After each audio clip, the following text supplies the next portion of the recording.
हाय, नमस्ते, नमस्कार। कैसे हैं आप? मुझे उम्मीद है आप सभी बहुत ही अच्छे होंगे।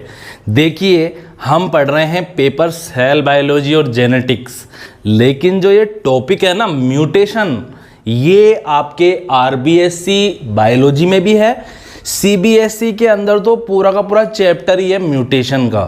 ठीक है, आप नीट पीएमटी की प्रिपरेशन करेंगे तो वहाँ पे म्यूटेशन के बारे में पूछा जाता है, यहाँ तक कि कंपटीशन एग्जाम में भी होता है। और जो मेडिकल साइंस है, नर्सिंग है, उसके अंदर भी म्यूटेशन से रिलेटेड क्वेश्चन पूछे जाते हैं। तो ये वीडियो करीब करीब सभी के लिए ही है। जैसे टेंस होते हैं, टेंस छठी क्लास का बच्चा पढ़ेगा तो 8वीं का भी पढ़ेगा तो 10वीं का भी पढ़ेगा। टेंस पीएचडी वाले को भी आने चाहिए, वरना इंग्लिश में कैसे बात करेगा वो। ठीक है, तो अब आप समझिए ध्यानपूर्वक, अपन पढ़ रहे हैं म्यूटेशन। इससे पहले वाली क्लास के अंदर मैंने आपको बताया था कि म्यूटेशन क्या होते हैं। किसी भी ऑर्गेनिज्म में सडनली होने वाले इनहेरिटेबल जो चेंजेस है उन्हें ही म्यूटेशन कहते हैं। किसी भी जीव के अंदर अचानक वंशागत होने वाले जो परिवर्तन उत्पन्न हो जाते हैं उसे ही म्यूटेशन कहते हैं। ठीक है, अब सुनो, मैं पढ़ाता ही एकदम में 1 घंटे बाद अंग्रेज बन जाऊं, मेरे बाल भूरे हो जाए, मैं ऐसा बन जाऊं अंग्रेज जैसा, बिल्कुल है ये अंग्रेज बन जाऊं। समझ में आ रही है बात आपको? ऐसे ठीक है, तो म्यूटेशन हो गया मेरे अंदर। क्या हो गया मेरे अंदर? म्यूटेशन हो गया कि स्किन सफ़ेद हो गई एकदम में। ठीक है, तो ध्यानपूर्वक देखिए, म्यूटेशन के बारे में सबसे पहले किसने बताया था? म्यूटेशन के बारे में ह्यूगो डी ब्रीज ने 1901 में बताया था। किस पौधे के अंदर बताया था? इवनिंग प्रीम रोज पौधे के अंदर बताया था। कैसे याद करेंगे? एक ह्यूगो नाम का व्यक्ति है, जो ब्रीज साबुन से नहा रहा है। ब्रीज नहाते ही क्या हो गया? बिल्कुल मस्त हो गया, मतलब म्यूटेशन हो गया, उसका रूप ही चेंज हो गया। ठीक है, और वो नहा रहा था इवनिंग को, शाम को। तो ह्यूगो डी ब्रीज ने 1901 में इवनिंग प्रीमरोज नाम के प्लांट के अंदर म्यूटेशन के बारे में बताया। फिर हमने देखा म्यूटेशन 2 टाइप का होता है, chromosomal mutation and gene mutation. ठीक है, जीन म्यूटेशन को भी हटाते हैं साइड में। हमने स्टार्ट किया था क्रोमोसोमल म्यूटेशन। इसको क्रोमोसोमल एबनॉर्मेलिटी के नाम से भी जाना जाता है।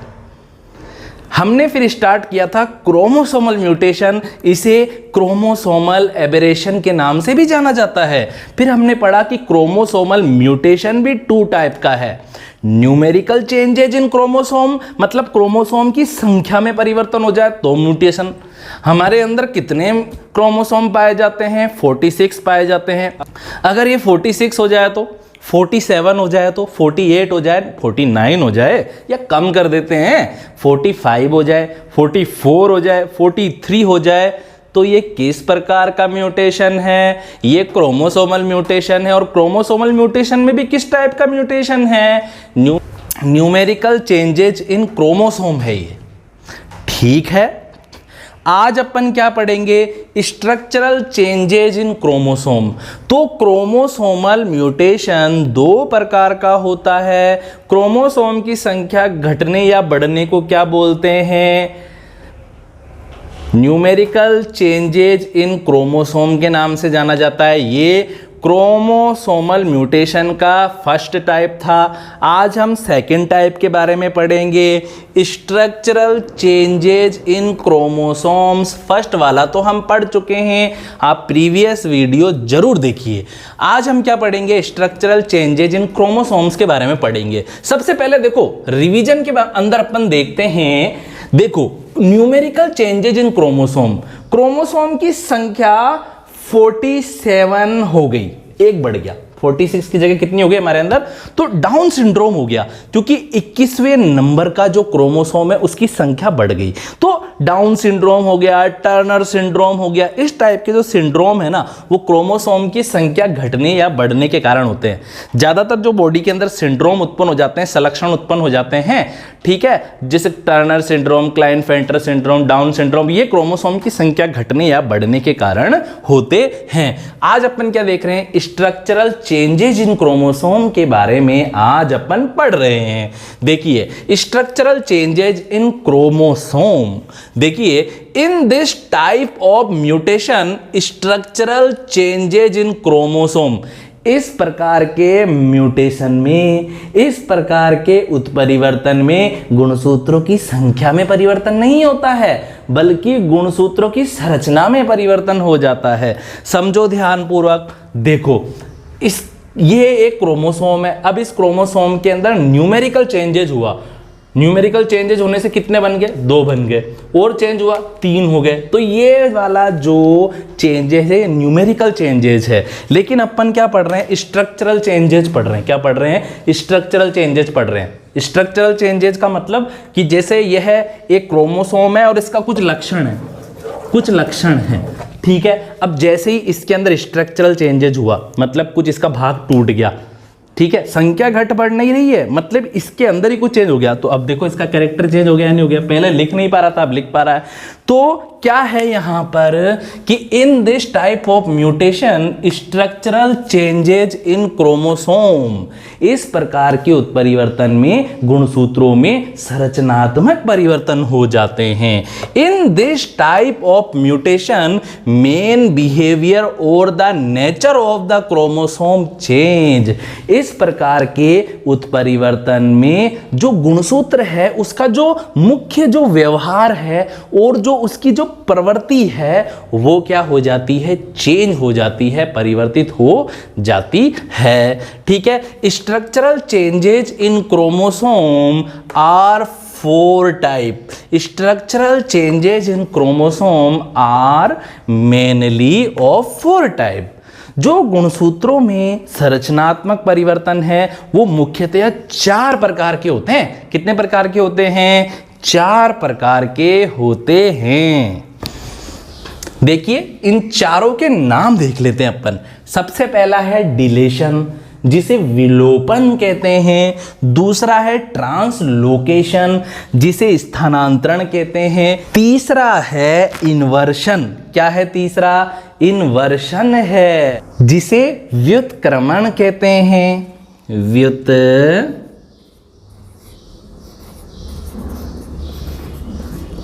कहते हैं। और चौथा है डुप्लीकेशन, जिसे द्विगुणन कहते हैं। दिमाग में फिट कर लेना। एक क्वेश्चन का जवाब दो मुझे तो पहले आप, ठीक है। एसएससी का क्वेश्चन है इंपॉर्टेंट, कॉम्पिटिटिव एग्जाम का भी क्वेश्चन है बहुत इंपॉर्टेंट। चलो सोचो आंसर दिमाग में, या नीचे कमेंट में लिख देना आंसर कि डिलेशन हो गया। जैसे मेरे अंदर, मैं ह्यूमन हूं, मनुष्य हूं, मेरे अंदर 46 क्रोमोसोम है, मेरे अंदर डिलेशन हो गया क्रोमोसोम में। अब मेरे क्रोमोसोम की संख्या कितनी हो जाएगी? 46, 45, 47, 48 कितनी हो जाएगी? बताइए, सोचिए। अरे भाई 46 ही रहेगी, क्योंकि यह कौन सा चेंजेज है? स्ट्रक्चरल चेंजेज है।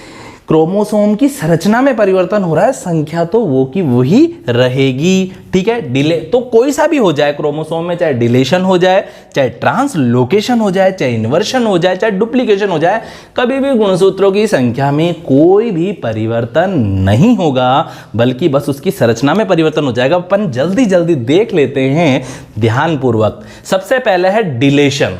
क्या है? डिलेशन, जिसे विलोपन भी कहते हैं। क्या कहते हैं? विलोपन भी कहते हैं। इससे पहले मैंने एक वीडियो बनाकर डाला था। अरे भाई मॉडर्न जमाने में रह रहे हो, प्लेलिस्ट ढूंढ लिया करो, science today by LS Sharma. जैसे ही आप यूट्यूब के सर्च बार में जैसे आप लिखोगे ना science today by LS Sharma, channel आ जाएगा। वहां पर एक प्लेलिस्ट होगी सेल बायोलॉजी और जेनेटिक्स, उसमें जाना, सब कुछ मिल जाएगा आपको। तो यहां पर देखिए यह एक क्रोमोसोम है, ठीक है। क्रोमोसोम में आपको बताया था मैंने, क्रोमोसोम में आर्म होती है, 2 आर्म होती है।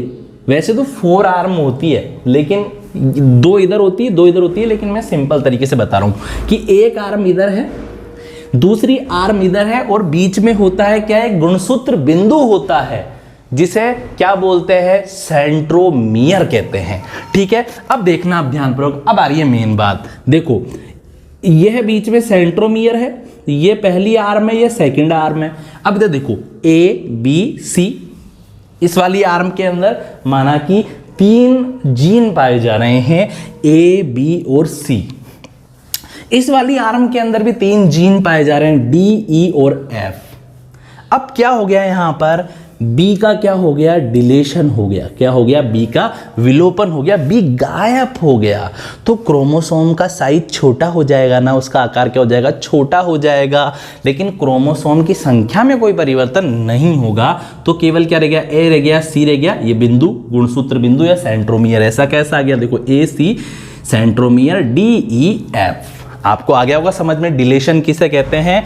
तो यह एक लाइन और याद कर लेना यहां पर, सबसे सिंपल टाइप का क्रोमोसोमल म्यूटेशन कौन सा होता है, डिलीशन होता है। The shortage, loss, deficiency of a large और small acentric segment of a chromosome is called deletion. एक बार वापस बोलता हूं मैं, the shortage, loss, deficiency of a large or small eccentric segment of a chromosome is called deletion। यानी कि किसी क्रोमोसोम के स्मॉल और लार्ज, किसी गुणसूत्र के छोटे और बड़े एसेंट्रिक सेगमेंट, अकेंद्रकीय खंड के शॉर्टेज और लॉस, कमी और हानि को ही क्या बोलते हैं, डिलेशन कहते हैं। कोई क्रोमोसोम है, उस क्रोमोसोम का कोई एसेंट्रिक स्मॉल या लार्ज कोई सेगमेंट है, ऐसा सेगमेंट जिसके अंदर बिंदु नहीं है। अब बताओ ये एसेंट्रिक है, ये जहां पर बी का डिलेशन हो गया, यहां पर क्रोमोसोम की आर्म में से बी का डिलेशन हो गया। अब क्या इस बी के साथ में क्या इसका भी डिलेशन हुआ, क्या इस सेंट्रोमियर का, इस सेंट्रोमियर का भी डिलेशन हुआ क्या, नहीं हुआ, क्योंकि इसने डिलेशन में भाग नहीं लिया। ये तो बेचारा साइड में पड़ा है, बी तो इधर है, ये तो ऐसा कैसा नीचे आ गया पूरा का पूरा कोई, ठीक है ना। तो क्रोमोसोम के एसेंट्रिक स्मॉल और लार्ज एसेंट्रिक सेगमेंट का शॉर्टेज हो जाना मतलब कमी हो जाना, या फिर लॉस हो जाना मतलब हानि हो जाना, ये डिलेशन कहलाता है। गुणसूत्र के छोटे या बड़े अकेंद्रकीय खंड का क्या हो जाना, कमी हो जाना, हानि हो जाना, क्या कहलाता है, डिलेशन कहलाता है। अब अपन देखते हैं नंबर 2, ट्रांसलोकेशन, जिसे स्थानांतरण के नाम से भी जाना जाता है। किसके बारे में पढ़ेंगे, ट्रांसलोकेशन, जिसे स्थानांतरण कहते हैं। मतलब कि यहाँ पे स्थानांतरण हो रहा है, क्या हो रहा है, यहाँ पर स्थानांतरण हो रहा है। और स्थानांतरण का मतलब क्या है, स्थानांतरण का मतलब क्या है, कोई क्रोमोसोम है, इस क्रोमोसोम का कोई खंड टूट गया, बीच में से भी टूट सकता है, किनारे पर से भी टूट सकता है, किनारे पे से कोई खंड टूट गया और वो इसी क्रोमोसोम के इधर जुड़ गया पीछे जाके, क्या है ये, स्थानांतरण है। भैया डिलेशन में तो क्या हुआ था, खंड गायब, टूट के गायब भी हो गया था, लेकिन ट्रांसलोकेशन के अंदर तो यहां से निकला और कहां जुड़ गया, यहां पर जुड़ गया, ठीक है। अब ऐसे भी तो हो सकता है कि जैसे ये एक क्रोमोसोम है, ये नीचे दूसरा क्रोमोसोम है। अब देखना ध्यानपूर्वक देखना, ये क्रोमोसोम है, ये सेकंड क्रोमोसोम है, इसका एक खंड टूटा, सेगमेंट टूटा और दूसरे क्रोमोसोम से जाकर जुड़ गया, ठीक है, ये भी हो सकता है, ठीक है। तो यहां पर अपन क्या पढ़ रहे हैं, यहां पर अपन ट्रांसलोकेशन के बारे में पढ़ रहे हैं, स्थानांतरण के बारे में पढ़ रहे हैं। यहां पर आप देखिए 2 क्रोमोसोम हैं, यहां पर ये ऊपर वाला क्रोमोसोम है, ये नीचे वाला क्रोमोसोम है, ठीक है। अब ऊपर वाले क्रोमोसोम की एक आर्म नीचे वाले क्रोमोसोम की आर्म से अटैच हो गई, यहां पर देखिए दोनों मिल गई। तो अब देखिए आप ध्यानपूर्वक कि ट्रांसलोकेशन या स्थानांतरण में क्या हो रहा है। देखिए ये पहला क्रोमोसोम है ऊपर, ये नीचे दूसरे वाला क्रोमोसोम है। अब देखो क्रोमोसोम के बारे में देखो, ये बीच में सेंट्रोमियर है, ये वाली आर्म में है, फर्स्ट आर्म है, ये वाली इसकी सेकंड आर्म है, ठीक है। ये भी सेंट्रोमियर है, ये इसकी फर्स्ट वाली आर्म है, ये सेकंड वाली आर्म है। अब समझना आप ध्यानपूर्वक, ए बी सी के बाद में क्या आएगा, सेंट्रोमियर आएगा, फिर आएगा डी ई एफ, ठीक है। लेकिन यहां पर ट्रांसलोकेशन हो गया, दो क्रोमोसोम के आर्म के बीच में क्या हो गया है, यहां पर ट्रांसलोकेशन हो गया। तो अब देखिए ट्रांसलोकेशन होने के बाद में क्या हो गया, नीचे वाले क्रोमोसोम को आप देखिए जी एच, फिर सेंट्रोमियर, फिर आई जे के एल है। लेकिन यहां पर टक्कर हो गई भैया, एक्सीडेंट हो गया दोनों क्रोमोसोम की आर्म के बीच में। तो देखना ए बी सी, ठीक है। फिर सी के बाद में क्या आ रहा है, देखना ध्यानपूर्वक, ए बी सी, फिर सी के बाद में सेंट्रोमियर, फिर डी आ रहा है, फिर डी के बाद में क्या आ रहा है, जे आ रहा है, के आ रहा है, एल आ रहा है। देखो A B C, centromere, D, J K L.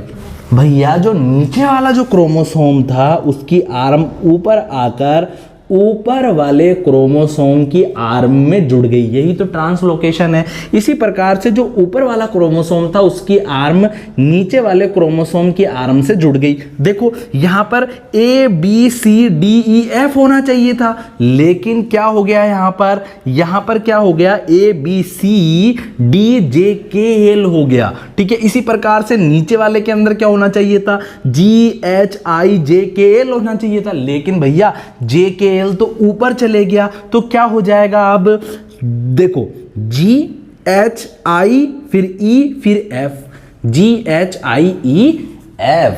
तो देखिए ध्यानपूर्वक, when the broken end of any chromosome joined to the other end of the same chromosome or joined to any other non-homologous chromosomes, then is it referred as translocation type aberration. वापिस पढ़ते हैं अपन, when the broken end of any chromosome join to the other end of the same chromosome, जब किसी गुणसूत्र का टूटा हुआ हिस्सा या टूटा हुआ सिरा वापिस उसी गुणसूत्र में जुड़ जाता है, वापिस क्या हो जाता है, उसी गुणसूत्र में जुड़ जाता है, या फिर दूसरे नॉन होमोलोगस क्रोमोसोम जो दूसरा असमजात गुणसूत्र है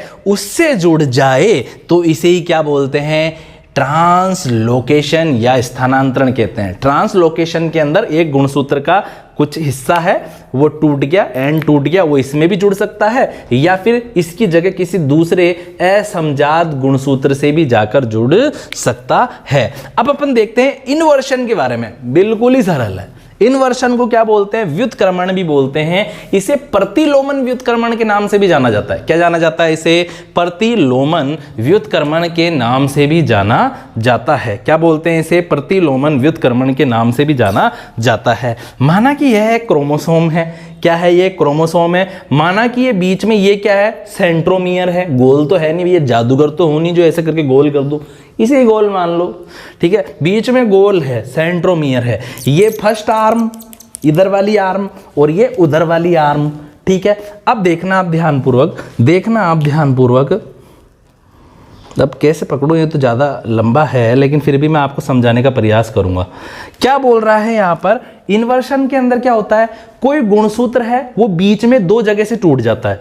तो ये एक गुणसूत्र था, ये बीच में दो जगह से टूट गया, एक तो इधर से टूट गया, बेचारा टूट गया, फिर उधर से टूट जाता है, फिर उसके बाद में क्या होता है, ये टूट गया, ऐसे टूट गया बीच में से, फिर उसके बाद में क्या होता है, टूटा हुआ खंड 180 डिग्री के कोण पर घूमकर वापस जुड़ जाता है। तो इसे क्या बोलते हैं, इसे ही इन्वर्शन के नाम से जाना जाता है। देखिए बिल्कुल सरल है, देखो मैं आपको समझाने का प्रयास करता हूं, देखिए ध्यानपूर्वक। अभी अपन समझते हैं, ये बीच में इसका क्या है, सेंट्रोमियर है, क्या है ये, इसका सेंट्रोमियर है, ये फर्स्ट आर्म, ये सेकंड आर्म, ये बीच में क्या है, इसका सेंट्रोमियर है, क्या है ये, सेंट्रोमियर है। अब मैंने इसमें ना ABCD लिख देता हूं, जैसे देखो A B C D E EFGH लिख दिया मैंने, ठीक है।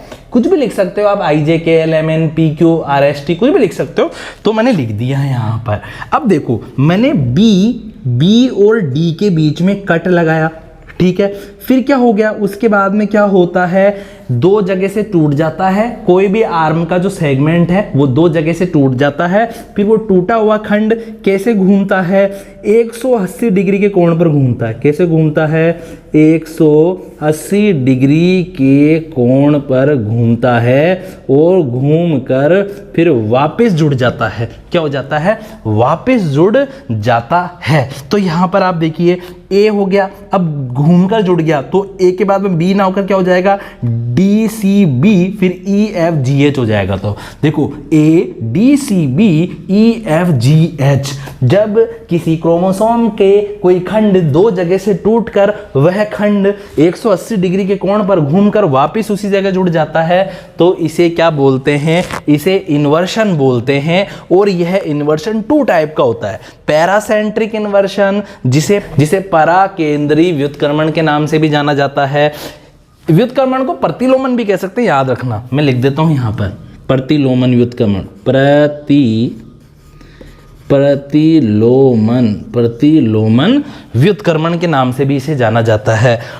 दूसरा टाइप क्या है इसका, परिकेंद्री प्रतिलोमन, जिसे पेरिसेंट्रिक प्रतिलोमन के नाम से भी जाना जाता है। तो इन्वर्शन के अंदर क्या होता है, जब किसी क्रोमोसोम का कोई सेगमेंट दो जगह से टूट जाए, उसके बाद में वो सेगमेंट 180 डिग्री के कोण पर घूमकर उसी जगह पर वापस जुड़ जाए, तो इसे ही क्या बोलते हैं, इन्वर्शन या प्रतिलोमन व्युत्क्रमण के नाम से जाना जाता है। इसे ही इन्वर्शन कहते हैं। इन्वर्शन टू टाइप का होता है, पैरासेंट्रिक एंड पेरिसेंट्रिक। पैरासेंट्रिक मतलब पराकेंद्री प्रतिलोमन व्युत्क्रमण, या फिर पेरिसेंट्रिक जिसे परिकेंद्री प्रतिलोमन व्युत्क्रमण के नाम से भी जाना जाता है, ठीक है। अब देखना ध्यान पूर्वक, देखो कुल मिलाकर खंड टूट रहे हैं और टूटकर 180 डिग्री के कोण पर घूमकर वापस जुड़ रहे हैं उसी जगह पर। लेकिन ये टू टाइप का कैसे हो गया इन्वर्शन, भैया जब टूटे हुए खंड के अंदर सेंट्रोमियर उपस्थित नहीं होता है तो इसे क्या बोलते हैं, पैरासेंट्रिक